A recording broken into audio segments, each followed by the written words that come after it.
The massive Imperial ship appeared in Earth's orbit on a quiet Tuesday morning.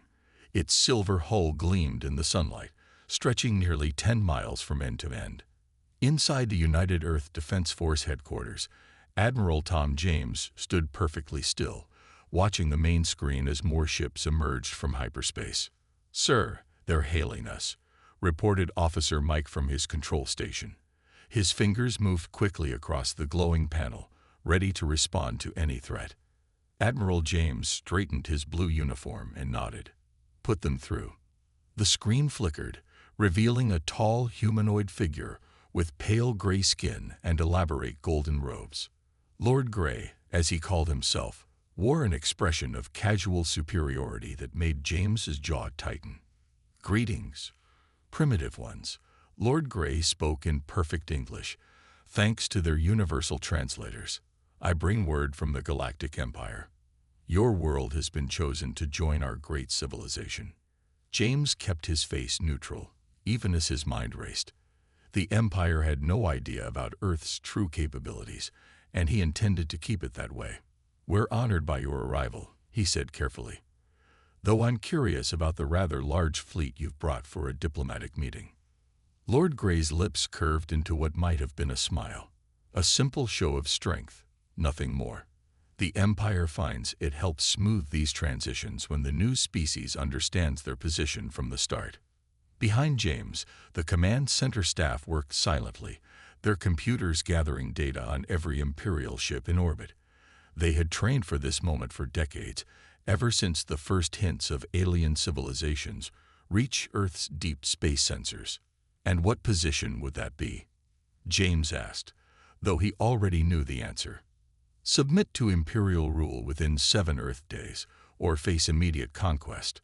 Lord Grey's voice carried no malice, just the bored confidence of someone who had delivered this message 1,000 times before.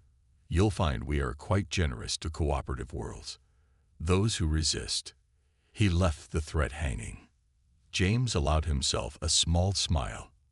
"That's quite an offer. Would you permit us time to consult with our world government?" "Of course," Lord Grey replied magnanimously. 7 days, Admiral. We'll await your response." As soon as the transmission ended, James turned to his staff. "What are we looking at?" 25 ships in total, sir," Officer Mike reported. "Their technology is advanced, but their weapons systems—" He paused, double-checking his readings. "They're using particle beam technology we surpassed 30 years ago." James nodded. The Empire's overconfidence was working in their favor. While the aliens saw only a handful of primitive space stations and a small fleet of basic spacecraft, Earth's real defenses remained hidden. Quantum shields lurked beneath the surface of every major city, and swarms of microscopic robots floated invisible in the upper atmosphere, ready to tear apart any hostile ship at the molecular level. "Send word to all commands," James ordered. "Initial assessment confirms our suspicions." They'd grown soft. He walked to the central holographic display, watching as it showed the positions of Imperial ships. Tens of thousands of years of unopposed expansion, accepting surrender after surrender. They've forgotten what real war looks like. "Should we show them our true capabilities?" asked Officer Lisa from her tactical station. James shook his head. "Not yet. Let's play this carefully." He pressed a button on his command console, opening a channel to the World Council. "This is Admiral James. The Empire has made contact, exactly as we predicted. They're giving us 7 days to surrender." "Understood, Admiral," came the Council President's voice. "Proceed with Protocol Omega. Let them think we're just another primitive species facing their first contact. Meanwhile, James finished, we prepare to teach them why humanity's history of warfare makes us different from every species they've encountered." As the Imperial ships hung in orbit, their crews looking down at Earth with casual disdain, humans worldwide began moving according to plans laid down generations ago. In underground bases, advanced weapons powered up. In hidden shipyards on Mars and Europa, humanity's real fleet stood ready. The Empire had no idea they had just threatened the one species in the galaxy that had spent its entire history perfecting the art of war. They would learn soon enough, and they would learn the hard way. 3 days after the Empire's ultimatum, Admiral James stood before the World Council in their underground chamber beneath the Swiss Alps. The massive circular room, lined with holographic displays, showed real-time movements of the Imperial fleet above. "They're growing impatient," James reported, pointing to the tactical display. "Their ships have moved into attack formations twice, then pulled back. They're testing our reactions." Council President Robert leaned forward in his chair. "And what have we shown them?" "Nothing." James smiled slightly. "Just a few outdated satellites adjusting their orbits. Our defense grid remains dormant, and our fleet stays hidden behind Mars." The council members nodded in approval. Earth's strategy relied on appearing weak until the perfect moment. Their intelligence teams had spent the last 3 days analyzing every piece of data about the Empire, and what they found was encouraging. "Show them," ordered the president. James activated the main display, revealing thousands of historical records stolen from the Empire's databases. In their entire history, spanning over 10,000 years, the Empire has never lost a conquest. Not once. He paused, letting that sink in. But here's the interesting part. They've never faced real resistance either. Every species they've encountered simply surrendered. "They'd grown weak," observed one council member. "Exactly." James brought up images of Imperial weapons. "Their technology is impressive, but their weapons are designed for intimidation, not actual warfare. They're bullies who've never been in a real fight." President Robert stood up, his decision made. "Then it's time we send them our message. Show them what humanity has learned from its long history of warfare." James nodded and pressed a button on his console. Above Earth, every human communications satellite turned toward the Imperial fleet. The message would broadcast on all frequencies, in all languages. In his command ship, Lord Grey watched with mild curiosity as his communications officer reported an incoming transmission. "Put it on screen," he ordered lazily. "Let's see how they plan to beg for mercy." Instead, Admiral James's face appeared, his expression deadly serious. "To the Galactic Empire, we've reviewed your demands. Now hear ours." He paused, his words clear and measured. "You have 1 day to leave our solar system. We've never had to fight aliens before. For your sake, run." Laughter erupted across the Imperial bridge.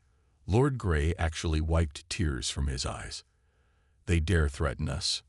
Us, with our fleet of 25 ships against their primitive defenses." Back on Earth, James watched the Imperial ships through the command center's windows. "They're laughing, sir," reported Officer Mike. "Just as we expected." "Good." James turned to his staff. "Prepare the demonstration. Something small, but memorable." High above Earth, a single Imperial scout ship suddenly shuddered. Its crew watched in horror as their hull began dissolving, eaten away by invisible forces. Within seconds, the entire vessel transformed into a cloud of metallic dust. Lord Grey's laughter died in his throat as he watched one of his ships simply disappear. What was that?" "Message from Earth, my lord," his communications officer reported, voice shaking. James's face appeared again on their screen. "That was a small sample of our nanoswarm technology. Primitive, by our standards. You have 23 hours left to retreat. We won't warn you again." The Empire's response came within hours. Instead of retreating, they called for reinforcements. 1,000 ships emerged from hyperspace, taking positions around Earth. In the underground command center, James watched the arrival of the Imperial Armada with calm eyes. "Right on schedule," he said quietly. "They really don't understand what they're dealing with." "Sir," Officer Lisa called out, "World Council is asking if we should reveal our full capabilities now." James shook his head. "Not yet. Let them bring their entire fleet. Let them commit fully to this attack. He looked at the tactical display showing Earth's hidden defenses, the quantum shields, the nanoswarms, the gravity weapons, all still invisible to Imperial scans. They need to learn why threatening humanity was their biggest mistake. Across Earth, military bases powered up their real weapons. The hidden fleet behind Mars began its silent approach.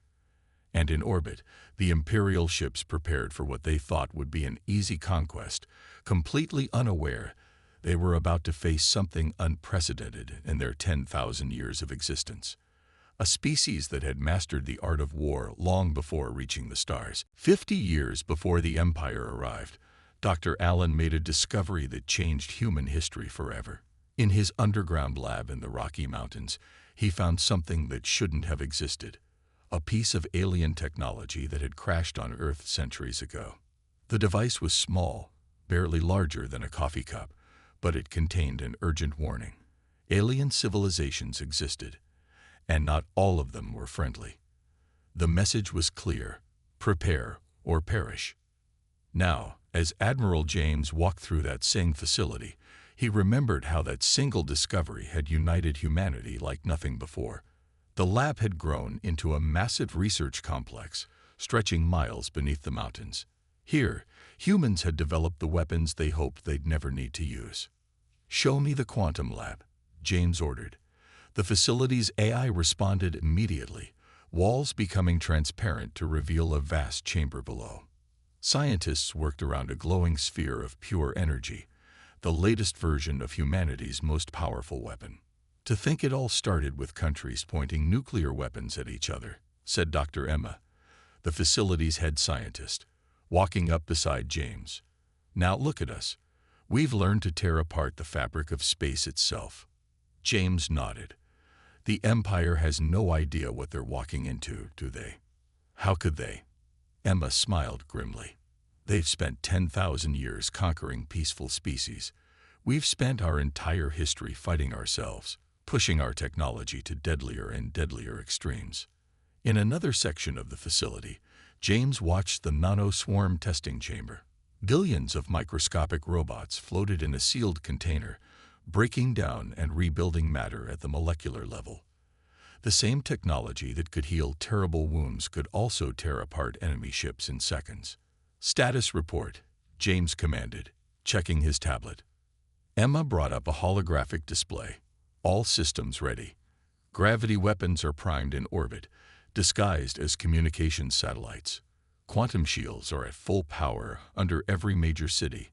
The consciousness transfer system is standing by." That last part still amazed James. Human scientists had figured out how to copy and transfer human consciousness between bodies. It meant their soldiers were virtually immortal, their experiences and memories preserved even if their physical forms were destroyed.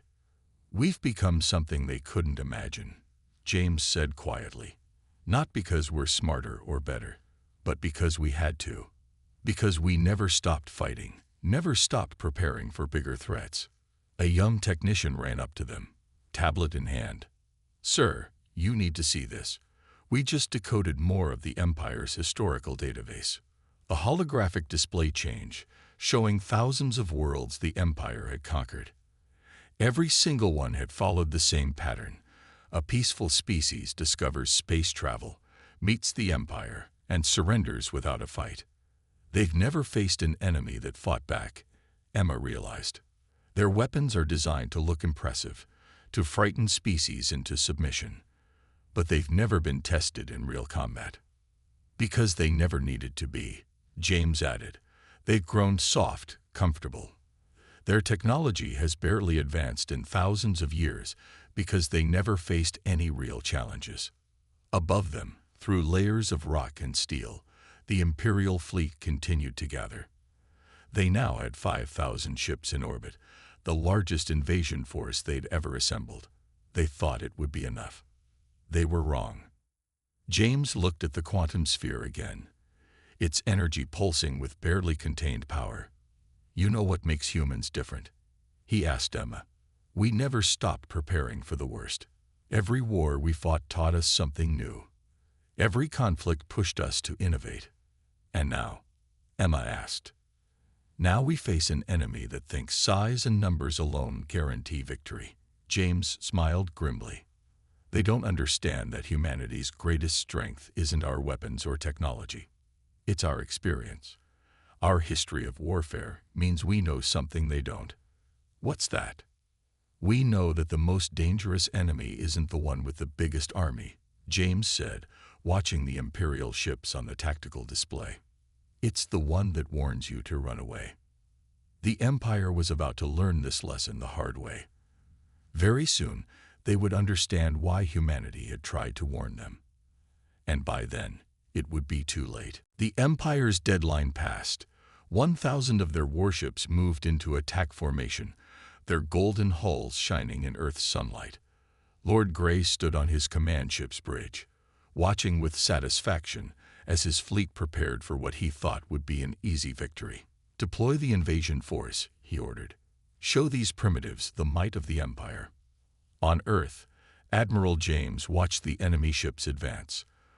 The command center was silent except for the soft beeping of computers. Through the massive windows, he could see the Imperial fleet filling the sky. "Sir," Officer Mike called out, "they're launching fighters. Thousands of them." James nodded calmly. "Let them come a bit closer." He pressed a button on his command chair. "All stations, prepare for Protocol 0. Remember your training." The Imperial fighters streaked through Earth's atmosphere, their weapons charged. Behind them, larger ships moved into bombardment positions. Lord Grey smiled as he watched the deployment. His sensors showed only a few primitive human satellites and a handful of defensive stations. "My lord," his tactical officer reported, "I'm detecting some movement from behind their moon." "Probably their pathetic excuse for a defense fleet." Lord Grey laughed. "Show me." The screen lit up, showing 100 human ships emerging from behind the moon. They were smaller than Imperial vessels, sleek and dark. Lord Grey actually laughed harder. 100 ships against our 1,000. They're even more primitive than we thought. He turned to his weapons officer. "Destroy them all. Let's make this quick." But in the Earth Command Center, James smiled. "They're in position," he said quietly. "Now they learn." He pressed another button. "All ships, activate quantum displacement fields. Nano swarm release authorized. Show them what humanity can do." The battle that followed would be remembered in Imperial history as the day of impossible horror. The first sign that something was wrong came when Imperial fighters began disintegrating mid-flight. No explosions, no debris. They simply turned to dust. The nano-swarms, invisible to Imperial sensors, were tearing through their ships at the molecular level. "My lord," the tactical officer screamed. "Our first wave. They're just gone." Before Lord Grey could respond, the human fleet attacked. But instead of using normal weapons, their ships fired beams of twisted spacetime. Quantum displacement fields wrapped around Imperial vessels, crushing some into tiny balls of metal and causing others to simply blink out of existence. Impossible. Lord Grey stumbled back. "Their technology. They're supposed to be primitive." In the command center, James watched the battle with steady eyes. "Status report. 300 enemy ships destroyed in the first wave, sir," Officer Liza reported. "No casualties on our side. Quantum shields holding at full strength." The Imperial fleet tried to regroup. They fired their most powerful weapons at Earth, but their energy beams splashed harmlessly against quantum shields they couldn't even see. Meanwhile, more Imperial ships vanished by the second, consumed by nanoswarms or torn apart by gravity weapons. "Send the second wave," James ordered. From behind Mars, another fleet of human ships appeared. These were larger, carrying humanity's heavy weapons, the ships that the Empire hadn't even known existed. Lord Grey watched in horror as his mighty fleet was torn apart by an enemy he'd completely underestimated. "Fall back," he screamed. "All ships, retreat." But it was too late. The human ships had encircled them, cutting off their escape routes. In the space of 20 minutes, the Empire lost 800 ships. The remaining 200 fled in panic, their crews broadcasting warnings to any Imperial ships within range. "Should we pursue?" Officer Mike asked. James shook his head. "Let them run. Let them tell the Empire what happened here." He stood up, looking at the debris field that had once been the Imperial attack force. "They needed to learn this lesson." "What lesson is that, sir?" "That humanity isn't like other species they've conquered." James watched as the last Imperial ships vanished into hyperspace.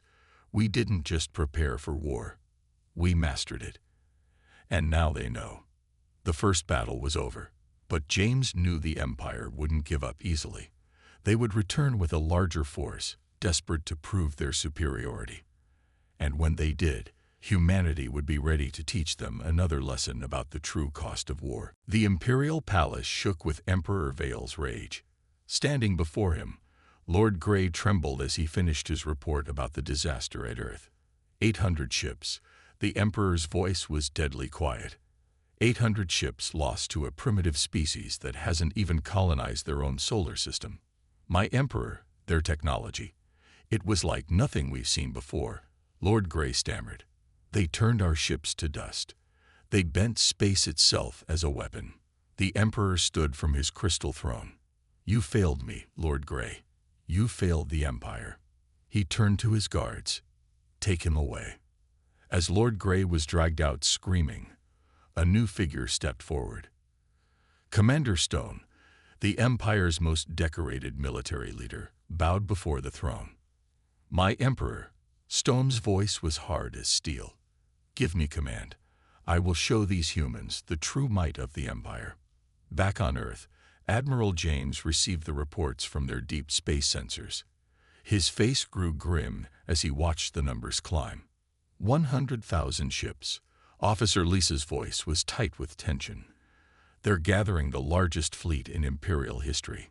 James nodded, looking at the tactical displays showing the massive Imperial armada forming at the edge of the solar system.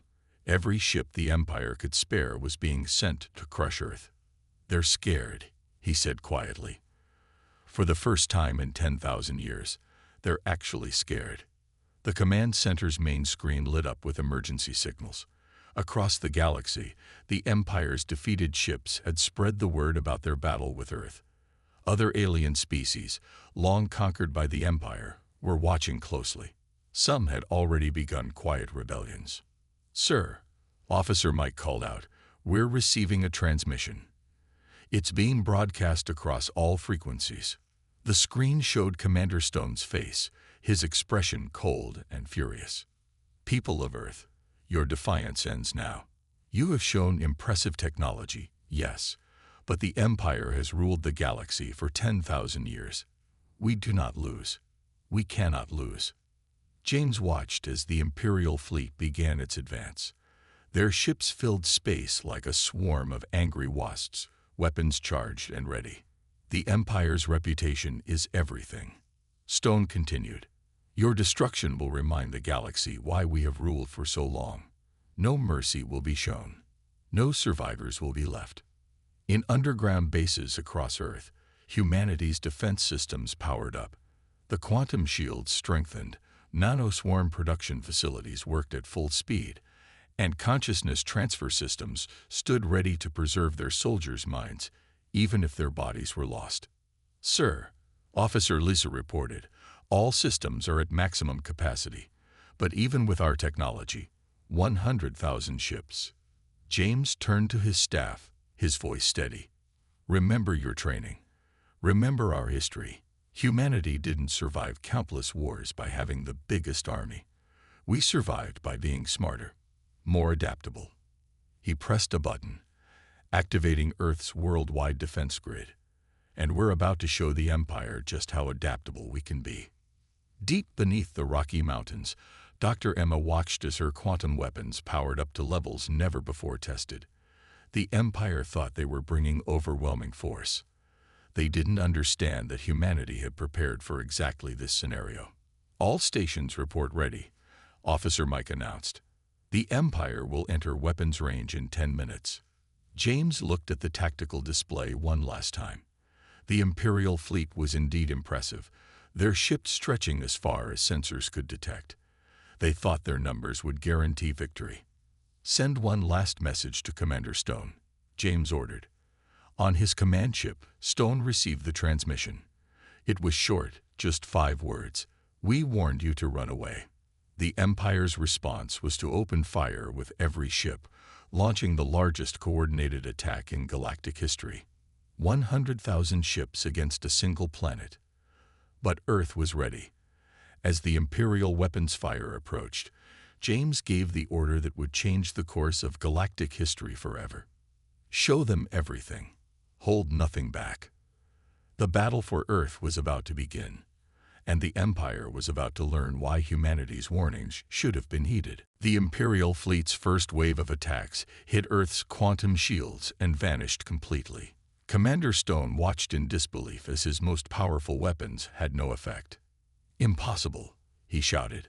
"Launch everything we have. Every ship, attack at once." But before his fleet could fire again, humanity showed its true power. James looked at his command staff and gave the order they'd been waiting for. Release the Guardians. Hidden bases on Mars, Europa, and Titan opened up. Massive ships, each the size of a small city, emerged from their hiding places. These were humanity's real warships, kept secret until this moment. "All Guardian ships report ready," Officer Lisa announced. "Consciousness transfer systems online. Crew neural links at full power." James nodded. "Begin the attack. Show them what humanity can really do." The battle that followed would be remembered for centuries. The Guardian ships activated their quantum drives, instantly appearing throughout the Imperial fleet.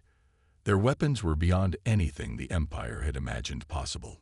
One Guardian ship created a miniature black hole, swallowing 50 Imperial vessels in seconds. Another released swarms of self-replicating nanorobots that turned Imperial ships into more nanoswarms, spreading like a metallic virus through their fleet. "My lord," Stone's tactical officer screamed, "we're losing ships faster than we can count them. Their technology, it's not possible." But it was possible. Humanity had spent centuries preparing for this moment. When Imperial soldiers managed to board a Guardian ship, they found something terrifying. Human soldiers whose consciousness could instantly transfer to new bodies when killed, making them effectively immortal in battle. "Status report," James commanded, watching the battle unfold. 10,000 enemy ships destroyed in the first wave. Officer Mike reported. "Our losses minimal. Guardian ships performing beyond expectations." The Empire tried to adapt, to change tactics, but humanity had spent its entire history learning warfare. Every Imperial strategy was met with a counter-strategy. Every attack was turned back against them. Then humanity revealed its greatest weapon. Dr. Emma, watching from her quantum lab, gave the signal. "Project Starbreaker is ready, Admiral." James took a deep breath. Do it. In the space between Earth and Mars, reality itself seemed to tear open. A quantum field expanded outward, engulfing 20,000 Imperial ships. When it collapsed, the ships were simply gone, sent into another dimension entirely. Commander Stone watched in horror as his mighty fleet was torn apart. "How?" he whispered. "How can they be this powerful?" The answer came from James himself, broadcasting on all frequencies. "Because we never stopped preparing. Because every war we fought against ourselves taught us something new. Because humanity's greatest strength is our ability to adapt and overcome." More Guardian ships appeared, their quantum weapons tearing holes in space-time. Imperial ships tried to flee, but humanity's gravity weapons caught them, crushing entire battle groups into balls of compressed metal. In the command center, Officer Lisa reported, "Enemy fleet is breaking apart, sir. They're trying to retreat." James watched as the mighty Imperial armada fell into chaos. Of the 100,000 ships that had arrived, less than 30,000 remained. And those were fleeing in terror, their crews sending panicked messages across the galaxy. "Should we pursue?" Officer Mike asked. "No," James replied. Let them run. Let them tell everyone what they saw here. He looked at the tactical display, showing the devastating victory humanity had achieved. Let them explain how they attacked a species that tried to warn them away. The battle wasn't just a victory. It was a complete revolution in galactic power. Across the Empire's territory, subjugated species who received news of the battle began to rise up. The myth of imperial invincibility was shattered forever. "Sir," Officer Lisa called out, "we're receiving transmissions from dozens of alien worlds. They're asking for help against the Empire." James nodded slowly. Humanity had proved itself not just capable of defending Earth, but of changing the galaxy forever. The Empire's reign of terror was ending, all because they hadn't heeded a simple warning. Don't fight a species that has mastered the art of war. 1 month after the Great Battle, Admiral James stood before the collapsed Imperial Palace on the Empire's homeworld. The mighty throne room where Emperor Vale once sat lay in ruins, not from weapons, but from his own people's rebellion. "Report from Earth, sir." Officer Lisa's voice came through his communicator.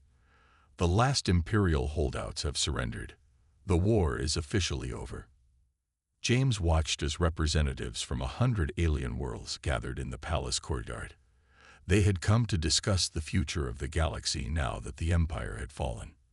The Empire's defeat by Earth had changed everything. "Tell me again," asked one alien leader, his green skin shimmering in the sunlight. "How did humans become so powerful?" James looked at the gathered leaders. "We didn't start powerful. We started divided, fighting each other for thousands of years. But each war taught us something. Each battle made us stronger." He paused. While the Empire grew soft from easy victories, humanity grew strong from constant challenges. In orbit above, the Guardian ships patrolled peacefully. Their quantum weapons were powered down, but their presence reminded everyone of Earth's incredible power. Yet Earth had no interest in becoming the new empire. "We're not here to rule," James announced to the gathered leaders. "We're here to help build something new, something better." The aliens listened as James outlined humanity's proposal. A new galactic federation would replace the Empire. Every species would have equal representation. Advanced technology would be shared. And Earth would help protect younger civilizations as they developed. "But why?" asked another alien leader. "With your power, you could rule the galaxy just like the Empire did." James smiled. "Because that's another lesson humanity learned from its history. The strongest civilizations aren't built on fear and control. They're built on cooperation and mutual respect." On Earth, changes were happening too. The hidden technologies that had won the war were now being adapted for peaceful purposes. Nanoswarms that once destroyed ships now helped build cities. Quantum fields that had banished Imperial fleets were used to explore new dimensions. Commander Stone, who had survived the battle, was brought before James. The once proud Imperial leader looked broken. "I don't understand," Stone said quietly. "You tried to warn us. Why give your enemy a warning?" "Because," James replied, "a true warrior hopes to avoid war, even while being prepared for it. We warned you because we didn't want to fight. You chose not to listen." In the following weeks, the new federation took shape. Earth shared its technology, but also its history, the lessons learned from countless conflicts, the importance of balance between strength and wisdom. Dr. Emma's quantum laboratories were open to scientists from all worlds. "Our greatest strength wasn't our weapons," she explained to her alien colleagues. "It was our ability to learn, to adapt, to overcome challenges." The consciousness transfer technology that had made human soldiers immortal in battle was now used to preserve the wisdom of dying elders. The gravity weapons were reformed to help move asteroids and build new worlds. 6 months after the war ended, James stood in the new Federation Council chamber, built where the Imperial Palace once stood. Representatives from every known species filled the room, their voices joining together to shape a new future. "Let this be remembered," James addressed the council, "not as the day humanity conquered the galaxy, But as the galaxy learned to work together, we warned the Empire to run not because we wanted to fight, but because we knew the cost of war better than anyone. He looked out at the peaceful gathering, at former enemies now working together, at the birth of a new era of cooperation and understanding. The Empire never had war with humans before, James concluded. They didn't understand that this meant we knew its true value, not as a tool for conquest, but as humanity's greatest teacher. Through war, we learned the importance of peace. As the council session ended, news arrived from Earth. The first joint human-alien exploration fleet was ready to launch, headed for unexplored regions of space. Not to conquer, but to discover. Humanity had changed the galaxy forever, not just through superior technology or military might, but by showing a better way forward. The Empire's fall had led to something greater, a future where strength served wisdom, and where ancient enemies could become newfound friends. The warning had been given, the lesson had been learned, and the galaxy was better for it.